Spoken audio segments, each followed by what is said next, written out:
یہاں پر درے شوار کو بتاتا ہے اور کہتا ہے کہ درے شوار تم گھر پہ ٹھہرو، میں امی کو لے کر ہاسپٹل جا رہا ہوں ان کا ریگولر چیک اپ کروانے کے لیے۔ یہ بات سن کر اب وہ بہت زیادہ حیران بھی ہے اور کہتی ہے کہ بھائی اچانک امی کا ریگولر چیک اپ کروانا آپ کو کیسے یاد آ گیا؟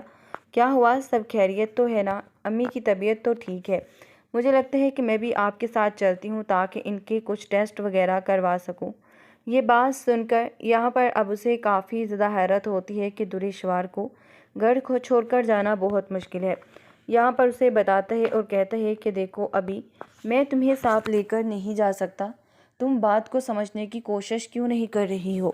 بات کو سمجھنے کی کوشش کرو۔ یہ بات سن کر اب درے شوار تو گھر رہ ہی لیتی ہے، کسی نہ کسی طریقے سے وہ کچھ بھی نہیں بتاتی۔ یہاں پر اب جیسے ہی وہ دونوں جاتے ہیں اپنی ماں کو لے کر، تو وہاں پر ولید بہت ہی زیادہ اب خوش بھی ہوتا ہے۔ ولید کہتا ہے کہ میں جانتا تھا بہت اچھے طریقے سے کہ تم ضرور آؤ گے، لیکن آئمہ بات تک نہیں کرتی۔ یہاں پر اب تیمور اس کے ساتھ ہاتھ جوڑ کر معافی مانگتا ہے اور کہتا ہے کہ میں جانتا ہوں کہ جو ہوا وہ نہیں ہونا چاہیے تھا، کیا تم مجھے معاف نہیں کر سکتی ہو؟ میں شوہر ہوں تمہارا۔ یہ بات سن کر اب اسے کافی زیادہ اب حیرت بھی ہوتی ہے۔ یہاں پر اب وہ کافی زیادہ پریشان ہے۔ یہاں پر اب کہتا ہے کہ دیکھو تم مجھے معاف کر دو، میں جانتا ہوں کہ میں نے بہت غلطیاں کی۔ آئمہ اب کہتی ہے کہ ایک شرط پر تیمور میں آپ کو معاف کر سکتی ہوں، لیکن اگر آپ میری بات نہیں مانیں گے تو میں دوبارہ کبھی بھی آپ کے ساتھ نہیں رہوں گی۔ یہاں پر تیمور سے کہتا ہے کہ ہاں بولو، جو تم کہو گی، جیسا کہو گی ویسا ہی کروں گا۔ اب اسے کہتی ہے کہ تمہاری بہن اس گھر میں نہیں آئے گی۔ اگر تمہاری بہن کو لگتا ہے کہ وہ اس کے باپ کا گھر ہے تو پھر ٹھیک ہے، ہم ایک کام کرتے ہیں کہ ہم علیحدہ گھر میں شفٹ ہو جاتے ہیں، لیکن میں کسی بھی طرح کی ٹینشن اپنے سر پر اب سوار نہیں کر سکتی۔ مجھے پورا یقین ہے کہ آپ اس بات کو سمجھنے کی کوشش کریں گے۔ اب تیمور یہ بات سن کر ایک دم حیران بھی ہوتا ہے اور سوچتا ہے کہ آخر یہ جو کچھ بھی کہہ رہی ہے اس وقت اس کی بات کو ماننا ضروری ہے۔ اگر میں نے اس کی بات کو نہیں مانا تو یہ میرے ساتھ جائے گی بھی نہیں، اتنا تو میں جانتا ہوں آئمہ کو اچھے طریقے سے۔ یہاں پر اب وہ بہت ہی زیادہ پریشان ہے۔ یہاں پر اسے سمجھ نہیں آ رہا، لیکن وہ حامی بھر لیتا ہے اور کہتا ہے کہ ٹھیک ہے، اگر تم یہی چاہتی ہو تو میں یہ سب کرنے کے لیے بھی تیار ہوں، لیکن تم فکر مت کرو، میں آج کے بعد تمہاری اور درے کی کبھی بھی لڑائی نہیں ہونے دوں گا۔ یہ بات سن کر اسے کافی زیادہ اب حیرت بھی ہوتی ہے جب یہاں پر درے شوار کے بارے میں بتاتا ہے کہ درے شوار اس وقت بھی گھر پر موجود ہے، تو یہ بات سن کر اسے کافی غصہ بھی آ جاتا ہے اور کہتی ہے کیا مطلب ہے آخر آپ کی اس بات کا؟ شوار جس کی وجہ سے ایک خاندان نہیں نہ جانے 3 خاندان برباد ہوئے، کیونکہ اب شہیر کی ماں کو بھی یہ بات پتہ چلنے والی ہے۔ آئمہ اس کی بیوی تو پہلے ہی ڈر چکی ہے اس لڑکی کی حرکتوں کی وجہ سے۔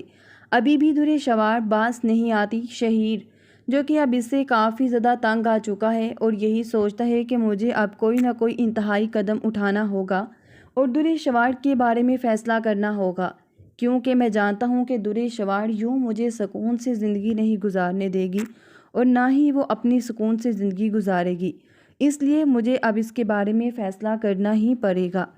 تبھی وہ سوچ لیتا ہے، وکیل کے پاس جاتا ہے اور جا کر اپنی ساری سچویشن بتاتا ہے۔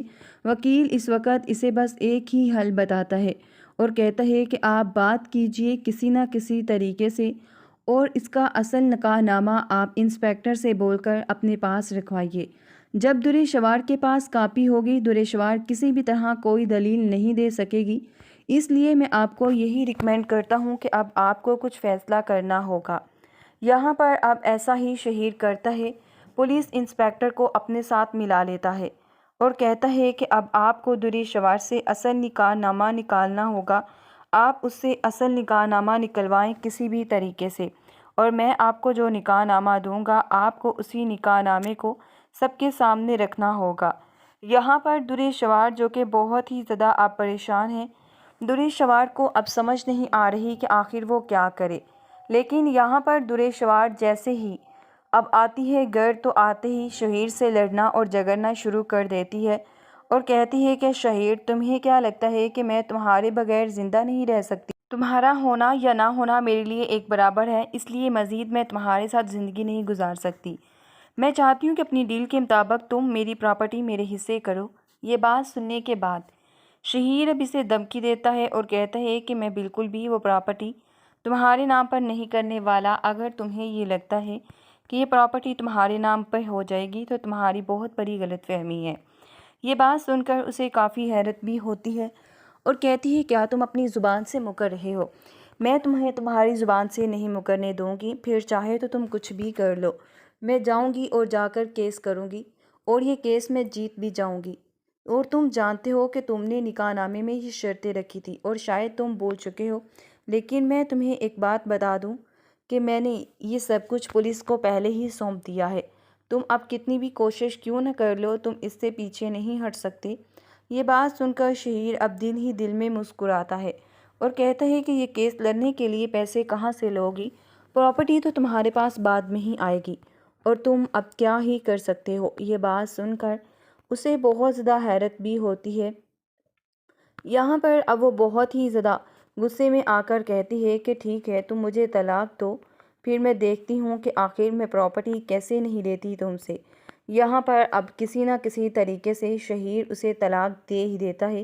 شہیر تبھی اس کا سارا سامان نوکرانی سے پیک کرواتا ہے اور کہتا ہے نکل جاؤ اس گھر سے، کیونکہ میں تمہیں اب اس گھر میں بھی نہیں رکھ سکتا، یہ گھر میری بیوی کا ہے، اس لیے اس گھر سے دفع ہو جاؤ جتنی جلدی ممکن ہو سکتا ہے۔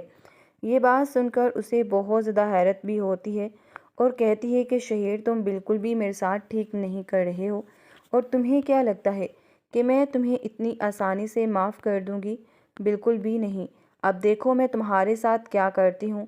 جبکہ دوسری طرف اب بہت ہی بڑی گڈ نیوز ملتی ہے۔ تیمور تو خوش ہو جاتا ہے اور سوچتا ہے